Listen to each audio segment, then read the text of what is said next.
All right, thank you everyone for coming. Today we're going to be talking about Hudson Bay, one of Canada's longest standing companies, well actually Canada's longest standing company, and throughout its whole history it's fought and changed and strategized to be where it is today, and in its current history, or its most recent history, it's changed to continue to be an industry leader moving forward, but yet the question is still asked, is it undervalued? And that's what we're going to go through today. We're going to show you our FB report, find out if it's undervalued, see if it's a good buy, and move forward with that. So just like I said, we want to figure out if Hudson's Bay is undervalued, and some secondary things we found is that its net profits have been negative since 2016. So for the past 3 years, they've been losing about $500 million every year moving forward, and we want to see if there's any way that with Triumfo's investment or potential investment, if there's any way to change that moving forward. And also, like I mentioned, another secondary problem is, should Triumfo invest?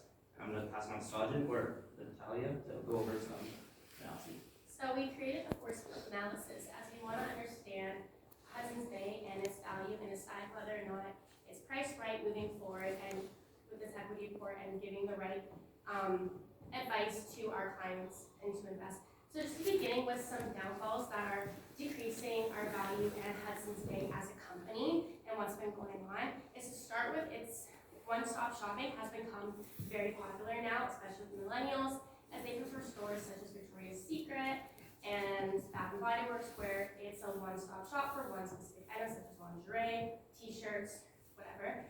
Another thing that is decreasing for Hudson's Bay is online giants such as Amazon, where it's easy for customers to go online, find what they want to buy, and have it shipped for free to their house. Third option is the selection of goods, similar to the one-stop shopping. Selection of goods used to be Hudson's Bay's #1 competing thing, as they're being a department store, having everything. But now that has become decreased for them, as people don't want a selection of goods, they want to go to a one-stop shop and buy one thing. Another thing is generational shift. A lot of Hudson's Bay shoppers are boomers in the older generation, which is why they prefer the department store, where now the generation shift and online shopping, it has decreased that for Hudson's Bay moving forward. And lastly is poor inventory management. Hudson's Bay is losing a sufficient amount of money every year due to their inventory loss, whether that be from theft or management systems that are placed currently in their stores. But what's keeping them alive compared to stores such as Sears that have gone bankrupt is that Hudson's Bay is iconic to Canada. It's an iconic company for our country. Their mitts, their Hudson's Bay blankets are things that keep us around and keep Canadians wanting to shop there. And there are products that they do have is that people know that it's from Hudson's Bay, such as the Olympic gloves that we Canadians wear every year. Another thing is that it's diversified. It has many products for everyone who wants to shop there. They have the Saks Fifth Avenue for the high-end brands to buy more expensive clothing for an elite customer base. They also have more mid-class range with their Lord & Taylor brands for everyday wear and business attire, as well as their online presence. It's very easy to go online, shop with Hudson's Bay, and have things shipped directly to your house. And then further, it's easy to return things back in store if need be the case for the customer. I just want to take a look at where Hudson's Bay stands. So currently, TD did a evaluation on their share price and got a price of $9.78, whereas Macquarie got $8.52. After some calculations, we analyzed and found that their share price was at $9.55, which is undervalued compared to the price that TD has given, and to the price compared to the price that Hudson's Bay believes that they are valued at.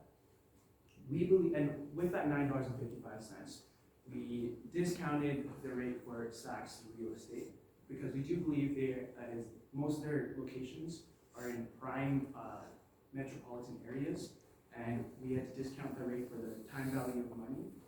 And going forward, I just want to do an overview of Hudson's Bay. So starting off with, Saks is very profitable. Saks is one of the companies under Hudson Bay, and they have high retail products that bring in a lot of revenues, and they have strong product breadth that bring in a wide variety of customers. They're moving forward in a valuable way. They have implemented a new strategy in which they want to increase online sales and push these sales, and also ensure that they have a change in their inventory management. There have been a lot of errors in their inventory with the systems that have been implemented in the previous years, and due to that, it has resulted in a high reduction in sales overall, which has reduced their overall revenues and have left customers quite unsatisfied. Now moving on to the comparatives, we wanted to look at who Hudson Bay Company's biggest competitors were. Starting off, we looked at Burlington, and there was a list of 12 companies that we believed that there were strong competitors, but we chose these 5 typically because of the product breadth that they have within their stores, and it is the most similar to Hudson Bay Company. So looking at Burlington, their price to earnings was at 25.5 with their EPS at 7 flat. And looking at Dillard's, JCPenney, Macy's, and Nordstrom, they all have quite high price earnings compared to ours, in which we have compared to Hudson Bay, where they're operating at a negative 4.21 price to earnings. This is due to the fact that Hudson's Bay Company has been losing roughly $500 million every year for the past 3 years. And there's obviously a lot of room for change and a lot of room for prosperity moving forward. And looking at the earnings per share, Hudson Bay is at negative 2.77. As I just mentioned, with the reduction in sales due to inventory management and operating at a net loss of roughly $500 million a year, that has resulted in this earnings per share to decrease over the years. So there's basically just 2 alternatives here when analyzing the moving forward situation is whether or not our client should invest into HBC or not, and this strictly comes down to whether or not we find that the stock is undervalued or not. Meaning if it's undervalued, we believe that it's going under alternative 1. It's good to advise for the company to invest in HBC as it will be the most profitable for them moving forward. However, if it's overvalued, our client will probably lose more money than they're hoping for. So the other option is to not invest. So it just comes down to our analyzation of whether we feel the company is properly valued. So just moving forward to decision criteria, we found 3 key factors to analyze whether or not this is the best step to move forward. Beginning with future growth, this is in terms of Hudson's Bay. If we're investing into a company, we want to know that there's growth and that their stock prices are eventually going to rise, meaning we're going to make profit in the near future. With Hudson's Bay, we know that there's room for lots of growth as it's a huge department store, its online presence, there's many aspects that can be improved, and lots of areas in the country where we find that growth can continue to rise and their stock prices may look profitable. Profitability, moving into our second one, is we want to ensure that our clients are making money. We want them to move forward as long as these stocks are undervalued, so in the future they are making the most money as well. And third is our client satisfaction. We know that our clients prefer to buy undervalued stocks, knowing that they're only going to keep their stocks for 3 to 5 years. So we want to ensure that when we're releasing this equity report, that we're releasing a report for a company that we know is undervalued and that they're only going to keep for the next few years here. So just taking a look at our decision matrix, we found that buying into HBC is a positive route to go for. Just moving into future growth, as many of their online aspects can be improved for the near future to compete with other companies and other competitors who have easy online shopping, like shipping direct to their homes, as well as their profitability. We understand that they do have a lot of room for growth, and their stocks currently are lower, but through Saks Fifth Avenue, Saks Off Fifth, there's many departments there and areas of the company that are going to provide profitability for us and our clients investing, as well as satisfaction. It hits points here for our clients, again, as they're only going to invest in 3 to 5 years, and we have understood that HBC is undervalued. So for our recommendation, we weighed all of the qualitative factors with the quantitative factors that we believe that Hudson Bay Company is undervalued and that it's been so diversified in the past couple of years that we want to advise Terrafino to buy shares into HBC This is just because we know that there is a opportunity for a big investor to come in and privatize the business and buy out a bunch of shareholders at a premium. So there is that potential, but then we also believe that there is potential in the future for this stock to rise with its new strategy to change, become more profitable in the next couple of years. As mentioned, they're moving online, they're gonna reduce the number of stores, and they're gonna upgrade their inventory management system, which is very needed. And then we're also gonna release the equity report that we are gonna make, and then we're hopefully, because we know Serafino likes to hold stocks for a long time, within the next 3 to 5 years, we're hoping, because one of the major investors in the US, that they will have enough capital to earn a majority share in HBC. So what this is gonna look like is we're gonna advise them to buy right away, and then we're also gonna release the equity report also right away, just to get all of the information that we have out to the public moving forward, so that the market can change with all the information being provided. We're also going to advise to restructure with the new inventory management plan, just to hopefully increase sales because they are pushing to go online, which is desperately needed. And then we're going to start closing stores. As Natalia mentioned, one of the things is that the brick and mortar is currently going out of business as more and more millennials come and just want to do all of their shopping online. So that's something that we definitely want Serafino to push to, because we believe that's going to make a big difference in the stock price, and then make them more money, since that is the business that we're in. So just a few of the risks and mitigations that come along with this plan. Sales could decrease due to the failed restructure of inventory management, or the management of HBC doesn't continue on with their new strategy plan. And once again, one of our assumptions is that moving forward, that Serafino is one of the largest funds in the States, and that they will be able to have a majority share in HBC, and they'll have to flex their power a little bit and push them towards the right way of changing their strategy to being more profitable. So that also includes optimizing their inventory management system at all locations for their online sales that are going to increase as well. So a few key performance indicators for this is that we know that Hudson's Bay, or HBC,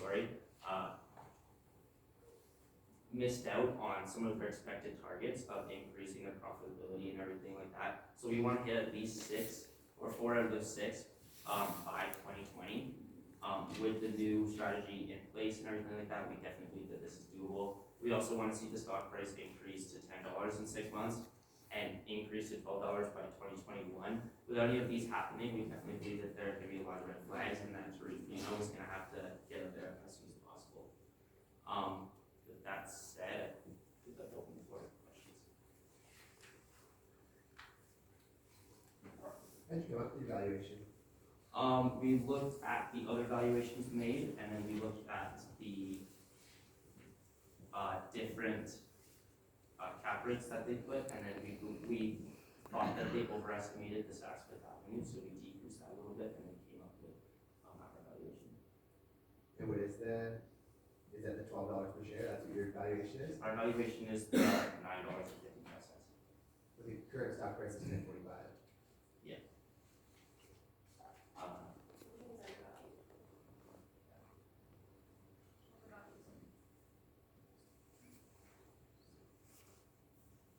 What's your thoughts on their retail holdings and their real estate holdings and their real estate strategy right now? For their real estate strategy right now, they do have about 91 locations in metropolitan areas, and with that, we believe that in those locations, they should maintain their property, and not just maintain the property, keep the property, keep the locations open in those, and then in the locations that are not in the top 51 to 388, there's about 13 of those locations, and we believe in those locations that they should either close them down or sell them off or release them out to other companies to bring in a higher revenue rate to make up for the losses that have been coming over the previous 3 years.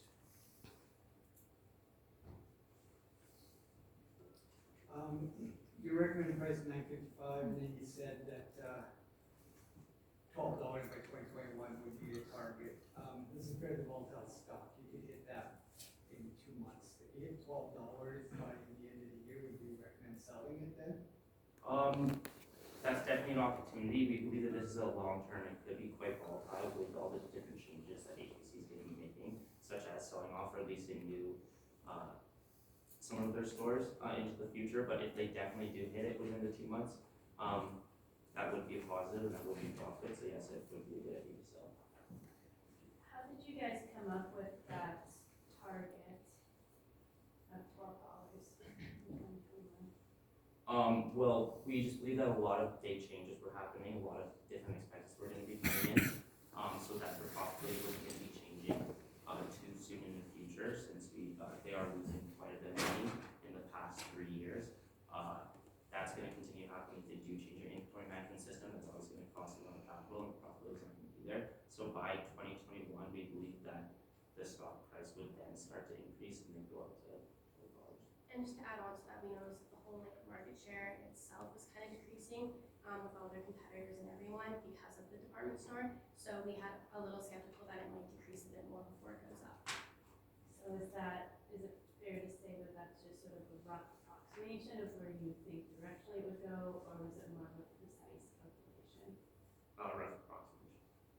So the board turned down $10.11, and for your, based on your valuation, you have some upside room to plus offer some more money, but you're assuming for them to take majority control, you've taken this major fund of this, they're gonna offer up and no one's gonna reject their, whatever offer you put forward to take majority control. Is that what you're thinking? I guess, they've already refused at 10-11. You're gonna offer something higher to somehow take over majority and make all those changes.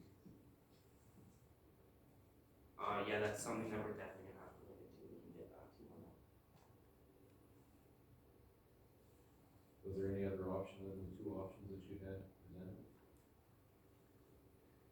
Looking at the equity report and everything, we believe that those would just be the best 2 options. No short sale option? Not that we get that.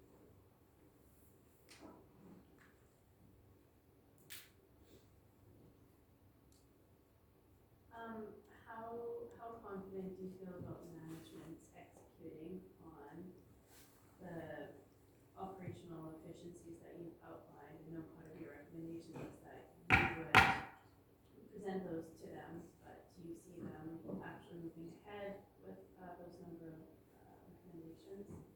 I think they would, just because they know that their inventory is a huge loss for them currently. Every year when they do inventory management, you can see that they're losing a lot. So I think they'd be more open to changing systems for that, so they can move forward and begin to like not lose so much money from their inventory. And that's including